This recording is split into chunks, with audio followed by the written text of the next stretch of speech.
Hello दोस्तों, नमस्कार। स्वागत है आप सभी का एक नए वीडियो में। इस वीडियो में हम लोग बात करेंगे जून 2012 में यूजीसी नेट हिंदी का जो प्रश्न पूछा गया था वह कैसे प्रश्न थे उसे हम लोग देखेंगे, क्योंकि आने वाले जो नेट की परीक्षा हैं उसमें यह उपयोगी साबित होगा, यानी प्रश्नों का प्रारूप हमें पता चलेगा। तो चलिए देखते हैं। चैनल में नए हैं तो लाइक सब्सक्राइब शेयर ज़रूर करिएगा। इसमें जो पहला प्रश्न पूछा गया था वह है कि ब्रज भाषा का विकास किससे हुआ है। यह प्रश्न पहला है कि ब्रज भाषा का विकास किससे हुआ है। तो यह विकास हुआ था किससे? सौरसेनी से ब्रज भाषा का विकास हुआ है। ठीक है, तो यहाँ पे सही उत्तर सी होगा। अगला जो प्रश्न पूछा गया है वह है कि अपभ्रंश की उत्तरकालीन अवस्था का नाम क्या है। अपभ्रंश की उत्तरकालीन अवस्था का नाम क्या था? अवहट्ठ था। ठीक है, तो यह सही उत्तर होगा यहाँ पे डी। अगला जो प्रश्न है वह है अपभ्रंश में कुल कितने स्वर थे। तो अपभ्रंश में कुल कितने स्वर थे? 8 स्वर थे। तो यहाँ पे उत्तर होगा ए। ठीक है, चलिए आगे देखते हैं। मगही किस हिंदी प्रदेश की बोली है? मगही किस हिंदी प्रदेश की बोली है? तो यहाँ पे जो है मगही वह किस में आती है? बिहारी हिंदी में। तो सही उत्तर होगा बी। आगे देखते हैं अगला प्रश्न क्या पूछा गया। भाषाओं के पारिवारिक वर्गीकरण का आधार क्या है? तो भाषाओं के पारिवारिक वर्गीकरण का जो आधार है वह इतिहास है। तो यहाँ पे सही उत्तर होगा सी। चलिए अगला जो प्रश्न है, पुष्यदंत किस शताब्दी के कवि थे? तो पुष्यदंत किस शताब्दी के कवि हैं? 10वीं शताब्दी के। ठीक है, तो यहाँ पे सही उत्तर होगा यहाँ पे सी। ठीक है, चलिए आगे देखते हैं अगले जो प्रश्न पूछे गए हैं वह क्या हैं। अगला प्रश्न है, दोहा कोश किसकी रचना है? तो दोहा कोश है सरहपा की रचना। तो यहाँ पे सही उत्तर होगा बी। अगला प्रश्न देखते हैं। काव्य की रीति सीखी सुकबिन सो देखी सुनी बहुलोक की बातें, इस काव्योक्ति के कवि कौन है? तो यह भिखारी दास की पंक्ति है। तो यहाँ पे सही उत्तर होगा डी। चलिए आगे देखते हैं। हरिरस पिया जानिए जे कबहू न जाए खुमार, मैं मनता घूमत फिरे नाही तन की सार, इस काव्य पंक्ति के कौन रचयिता हैं? तो कबीर दास की पंक्ति है। तो सही उत्तर होगा बी। अगला प्रश्न है, देव कवि की रचना कौन सी है? तो देव कवि की रचना यहाँ पे जो है भाव विलास है। तो सही उत्तर होगा बी।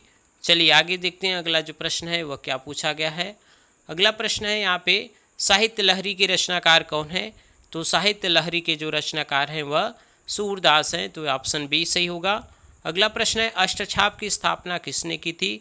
तो अष्टछाप की स्थापना किया गया था विट्ठल नाथ द्वारा। तो यहाँ पे सही उत्तर होगा यहाँ पे ऑप्शन नंबर ए। ठीक है, चलिए अगला प्रश्न है। अगला प्रश्न है, सखी संप्रदाय के संस्थापक कौन है? तो सखी संप्रदाय के जो संस्थापक है वह कौन है? तो वह स्वामी हरिदास जी हैं। तो यहाँ पे सही उत्तर होगा यहाँ पे ऑप्शन नंबर सी। चलिए अगला प्रश्न है, गोस्वामी तुलसीदास की अंतिम रचना कौन सी है? गोस्वामी तुलसीदास की अंतिम रचना कौन सी मानी जाती है? तो वह मानी जाती है हनुमान बाहुक। तो यहाँ पे सही उत्तर है डी। ठीक है, चलिए अगला प्रश्न है, मृगावती किसकी रचना है? तो मृगावती कुतुबन की रचना है। तो ऑप्शन यहाँ पे बी सही होगा। आगे देखते हैं, यह यूजीसी नेट 2012 में जो तृतीय प्रश्न पत्र है उसका हम लोग हल प्रश्न पत्र देख रहे हैं। तो चलिए देखते हैं, इसमें जो 16वां प्रश्न पूछा गया था कि निम्नलिखित काव्योक्ति तुलसीदास की किस रचना से है? श्रुति सम्मत हरिभक्ति पथ संयुत वीरति विवेक। तो यह किससे लिया गया है? यह लिया गया है रामचरित मानस से। ठीक है, तो ऑप्शन यहाँ पे 1 सही हो जाएगा। अगला प्रश्न है, शब्द शक्ति के विषय में निम्नलिखित कथन किसका है? अभिधा उत्तम काव्य है, मध्य लक्षणाहीन, अधम व्यंजना रस विरस उल्टी कहत नवीन, यह देव कवि की पंक्ति है। तो ऑप्शन यहाँ पे सी सही होगा। आगे बढ़ते हैं, देखते हैं अगला प्रश्न। निम्नलिखित में से कौन सा मतीराम का ग्रंथ नहीं है? तो रसराज ललित लाम छंदसार उनका है, लेकिन यहाँ पे देखिए, यहाँ पे सही उत्तर होगा छंदसार। छंदसार उनका नहीं है, बाकी रसराज ललित लाम रस विलास उनका है। तो सही उत्तर है यहाँ पे डी। ठीक है, ध्यान दीजिएगा, छंदसार इनका नहीं है। अगला प्रश्न है, निम्नलिखित में कौन रीतिमुक्त कवि नहीं है? तो रीतिमुक्त कवि कौन नहीं है यह बताना है। तो पद्माकर जो है वह क्या हैं? रीतिबद्ध कवि हैं। तो यहाँ पे सही उत्तर होगा सी। चलिए आगे देखते हैं अगला प्रश्न क्या पूछा गया है। अगला प्रश्न है, चंडी चरित्र किसकी रचना है? तो चंडी चरित्र किसकी है? गुरु गोविंद सिंह की। तो यहाँ पे सही उत्तर क्या होगा? यहाँ पे सही उत्तर होगा ऑप्शन नंबर 1। अगला प्रश्न देखिए, अगला प्रश्न है, ज्यों ज्यों बसे जात दूर दूर प्रिय प्राण मोरी, त्यों त्यों धसे जात मन मुकुर हमारे मैं। भ्रमर गीत के प्रसंग में संबंधित उपयुक्त पंक्तियों के कवि कौन हैं? तो यह पंक्ति किसका है? तो यह जगन्नाथ दास रत्नाकर का है। तो सही उत्तर क्या होगा? यहाँ पे डी सही उत्तर हो जाएगा। आगे देखते हैं अगला प्रश्न क्या है, निम्नलिखित में से किस गद्य कृति का निर्माण फोर्ट विलियम कॉलेज में हुआ था? तो देखिए, सदल मिश्र का जो संबंध था वह फोर्ट विलियम कॉलेज से था। इनका जो रचना है नासिकेतोपाख्यान वह वहीं से संबंधित है। तो यहाँ पे सही उत्तर सी हो जाएगा। चलिए आगे देखते हैं, निसहाय हिंदू उपन्यास के लेखक कौन है? तो निसहाय हिंदू उपन्यास के जो लेखक है वह राधा कृष्ण दास है। तो ये सही उत्तर बी होगा। चलिए आगे देखते हैं, निम्नलिखित में से कौन सा नाटक श्रीनिवास दास का नहीं है? तो देखिए, यहाँ पे महारानी पद्मावती इनका नहीं है, तो ऑप्शन बी सही हो जाएगा। अगला प्रश्न जो पूछा गया है, राजा लक्ष्मण सिंह ने अभिज्ञान शाकुंतलम का अनुवाद कब किया था? तो 1863 ईस्वी में, 1863 ईस्वी में इन्होंने अनुवाद किया था। तो सही उत्तर होगा ऑप्शन नंबर 1। चलिए आगे देखते हैं, अगला प्रश्न है, निम्नलिखित में से भारतेंदु का कौन सा नाटक प्रबोध चंद्रोदय की प्रतीकात्मक शैली से प्रभावित है? तो वह प्रभावित है, कौन सी रचना है? भारत दुर्दशा। भारत दुर्दशा प्रबोध चंद्रोदय की प्रतीकात्मक शैली से प्रभावित है। तो सही उत्तर होगा सी। आगे देखते हैं, अगला प्रश्न क्या है, बालकृष्ण भट्ट किसके संपादन कर्म से जुड़े थे? तो हिंदी प्रदीप से। तो ऑप्शन यहाँ पे डी सही होगा। अगला प्रश्न देखते हैं, यहाँ पे निम्नलिखित में कौन सी रचना कृष्ण कथा पे आधारित नहीं है? तो देखिए, प्रिय प्रवास, भ्रमरदूत, अंधा युग तो है लेकिन अग्निलीक नहीं है, यह राम कथा पे आधारित है। ठीक है, चलिए आगे देखते हैं, अगला प्रश्न है, शिव शंभू के चिट्ठे के निबंधकार कौन है? तो शिव शंभू के चिट्ठे के निबंधकार है बालमुकुंद गुप्त। तो ऑप्शन नंबर 1 सही हो जाएगा। चलिए आगे देखते हैं अगले प्रश्न को। अगला जो प्रश्न है वह क्या दिया है, जो घनीभूत पीड़ा थी मस्तक में स्मृति सी छाई, दुर्दिन में आंसू बहकर वह आज बरसने आई, यह पंक्ति किसका है? तो यह महादेवी वर्मा की पंक्ति है। तो यहाँ पे सही उत्तर हो जाएगा, यहाँ पे थोड़ा से समझिए, यहाँ पे जो उत्तर हो जाएगा वह जयशंकर प्रसाद। ठीक है, यह पंक्ति किसका है?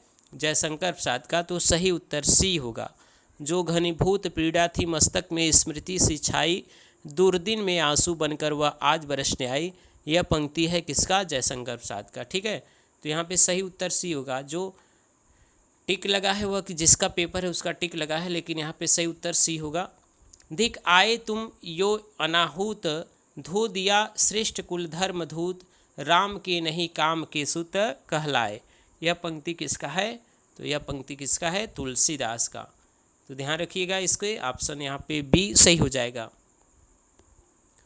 अगला प्रश्न है, कविता के दो शब्दों के बीच की नीरवता में रहती है। कविता दो शब्दों के बीच की नीरवता में रहती है, काव्य भाषा के संबंध में उपयुक्त मत किसका है? तो यह किसका मत है? यह अज्ञेय का है। तो ऑप्शन यहाँ क्या है? डी सही हो जाएगा। चलिए आगे देखते हैं अगला प्रश्न, अनंत देवी प्रसाद के किस नाटक का पात्र है? नाटक की पात्र है।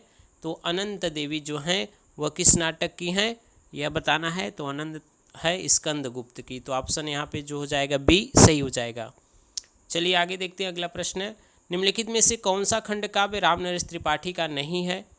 तो यहाँ पे देखिए, रामनरेश त्रिपाठी का कौन सा नहीं है? नहुस, यह किसका है? गोपाल चंद्र गिरधर दास का। ठीक है, तो यहाँ पे ऑप्शन यहाँ पे डी सी सही हो जाएगा। चलिए आगे देखते हैं, मुन्नी मोबाइल किसका उपन्यास है? मुन्नी मोबाइल किसका उपन्यास है? तो प्रदीप सौरभ का यह उपन्यास है। तो यहाँ पे सही उत्तर होगा ए।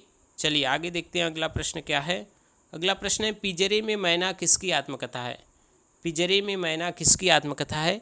तो यह आत्मकथा है चंद्र किरण सोने रिक्शा का। तो यहाँ पे सही उत्तर होगा सी। ठीक है, चलिए आगे देखते हैं अगला प्रश्न क्या दिया है, मंगल का विधान करने वाले दो भाव हैं, किसका कथन है? मंगल का विधान करने वाले दो भाव है, यह किसका कथन है? यह कथन है रामचंद्र शुक्ल का। तो यहाँ पे सही उत्तर होगा बी। चलिए आगे देखते हैं अगला प्रश्न क्या पूछा गया है। अगला जो प्रश्न है वह क्या है, आलोचना का विषय कवि नहीं कविता है, यह किसका कथन है? आलोचना का विषय कवि नहीं कविता, यह किसका कथन है? तो टी एस इलियट का यह कथन है। तो सही उत्तर होगा बी। अगला प्रश्न देखते हैं, अगला प्रश्न क्या दिया है।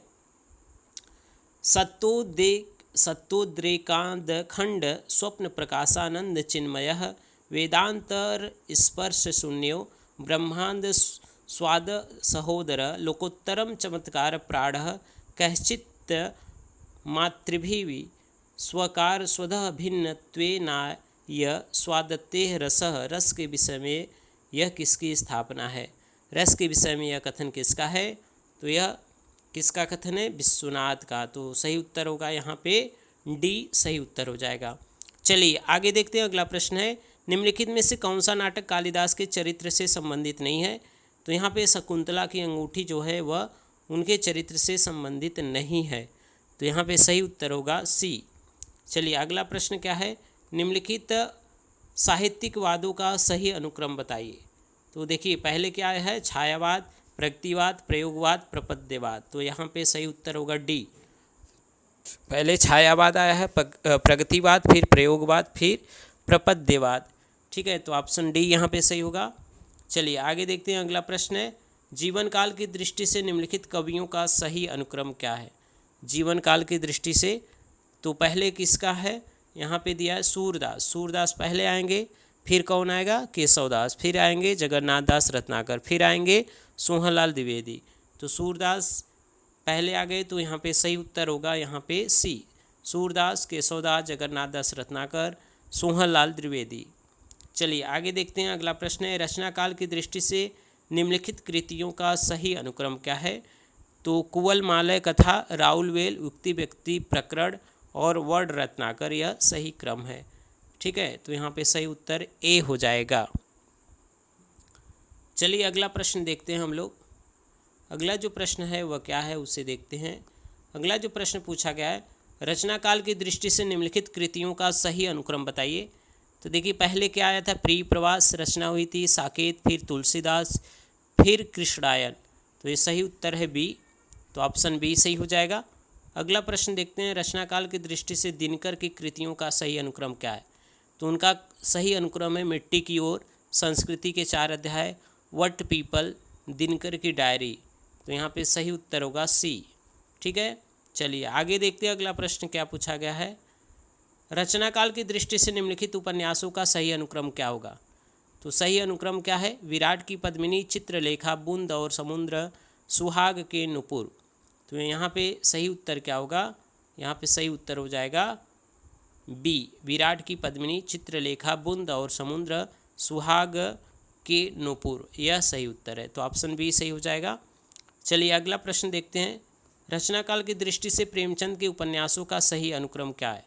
तो पहले सेवा सदन, रंगभूमि, गबन और गोदान। तो यह सही उत्तर है। ठीक है, तो ऑप्शन डी सही हो जाएगा। अगला प्रश्न है रचना काल की दृष्टि से निम्नलिखित कहानियों का सही अनुक्रम क्या है? तो बड़े भाई साहब, वापसी, डेफोडी, जल रहे, पाल गोमरा का स्कूटर। तो यह सही क्रम है, तो ऑप्शन ए सही हो जाएगा।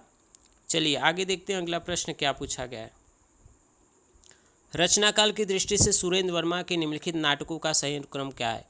तो सुरेंद्र वर्मा के नाटकों का सही अनुक्रम है द्रौपदी, 8वां सर्ग, छोटे सैयद, बड़े सैयद, शकुंतला की अंगूठी।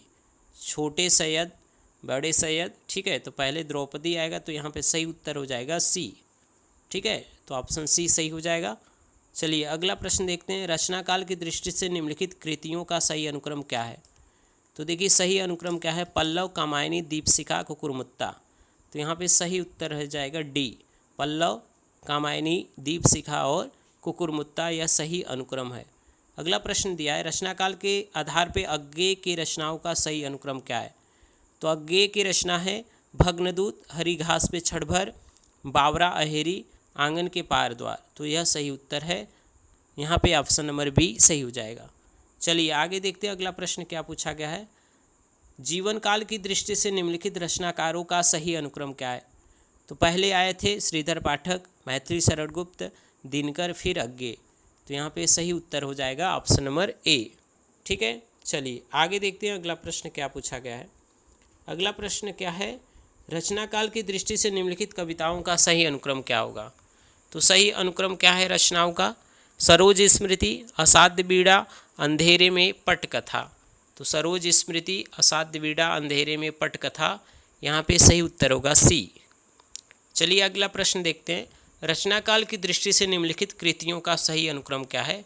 तो युग की गंगा, सतरंगे पंखों वाली, फूल नई रंग बोलते हैं, मिट्टी की बारात, यह जो सही उत्तर है वह क्या हो जाएगा? बी सही हो जाएगा।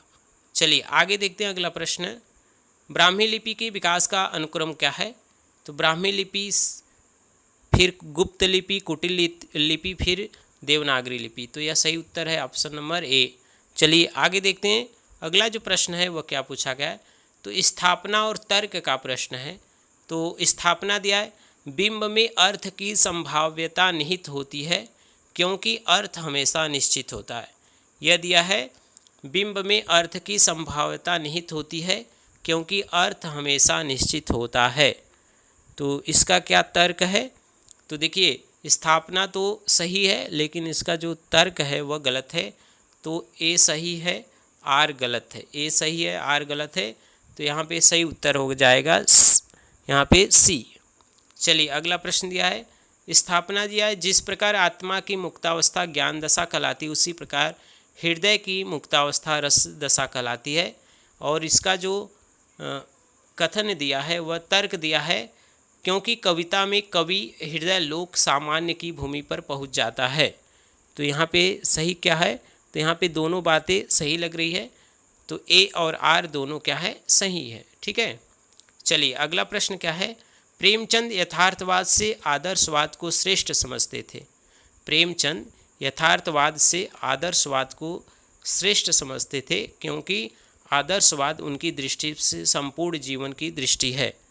तो यहाँ पे देखिए आर तो सही है, लेकिन ए तो सही है लेकिन आर गलत है। ए तो सही है लेकिन आर गलत है। ठीक है, तो यहाँ पे सही उत्तर होगा ए।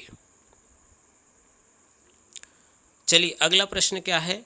अगला प्रश्न दिया है, यहाँ पे स्थापना है, कला मात्र के लिए वही साहित्य हो सकता है जो विचार शून्य हो क्योंकि कला विचारों से पलायन है। क्योंकि कला विचारों से पलायन है। तो यहाँ पे क्या उत्तर होगा? यहाँ पे दोनों ही बातें गलत हैं। ठीक है, यहाँ पे दोनों बातें गलत है, तो ए और आर दोनों गलत है, तो यहाँ पे सही उत्तर होगा बी। ठीक है। चलिए अगला प्रश्न क्या दिया है। कहानी छोटे मुँह बड़ी बात करती है क्योंकि कहानी लघुत्तम खंड के माध्यम से एक संपूर्ण जीवन बोध का सत्य को प्रकाशित करती है। तो यहाँ पे क्या कहा गया है? कहानी छोटे मुँह बड़ी बात करती है और क्योंकि कहानी लघु जीवन खंड के माध्यम से एक संपूर्ण जीवन बोध या सत्य को प्रकाशित करती है। तो यह दोनों बात क्या हैं? सही है। तो यहाँ क्या हो जाएगा? ए और आर दोनों सही हो जाएगा। चलिए अगला प्रश्न है, नाटक केवल चाक्षुष से यज्ञ है क्योंकि आधुनिक मान्यता है कि नाटक में दृश्य की तुलना में श्रव्य तत्व कम महत्वपूर्ण होता है। तो यहाँ पे देखिए क्या दिया हुआ है। तो यह दोनों ही बातें क्या हैं? गलत हैं। यह दोनों बातें गलत है, तो ए आर दोनों गलत है। चलिए अगला जो दिया गया है उसे देखते हैं। अगला प्रश्न है, यहाँ पे स्थापना दिया है, साहित्य जनसमूह के हृदय का विकास है क्योंकि साहित्य का लक्ष्य केवल मनुष्य का चरित्र निर्माण है। ठीक है, तो ए तो सही है लेकिन आर गलत है क्योंकि मनुष्य का सर्वांगीण विकास हो जाता है। तो ए सही है और आर गलत, तो यहाँ पे सही उत्तर होगा डी। चलिए अगला प्रश्न है, काव्य आत्मा की संकलनात्मक अनुभूति है जिसका संबंध विश्लेषण, विकल्प या विज्ञान से नहीं है क्योंकि विज्ञान का संबंध संवेदना से नहीं होता। क्योंकि विज्ञान का समूह संवेदना से नहीं होता। तो यहाँ पे ए और आर दोनों ही बातें क्या हैं? सही है। ठीक है, तो ऑप्शन बी सही हो जाएगा। संस्कृति के विकास के लिए मानसिक स्वतंत्रता अनिवार्य है क्योंकि संस्कृति एक मानसिक व्यापार है। क्योंकि संस्कृति एक मानसिक व्यापार है, तो यह भी दोनों बातें क्या हैं? सही है। तो ए और आर दोनों सही है, तो डी उत्तर सही होगा।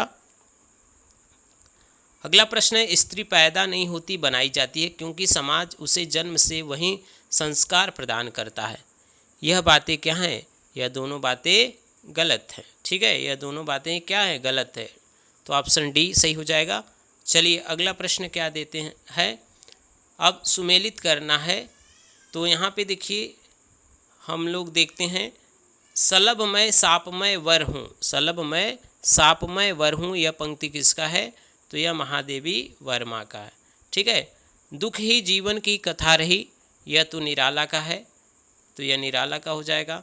वियोगी होगा पहला कवि, यह किसका है? पंत जी का, तो यहाँ पे हो जाएगा पहला।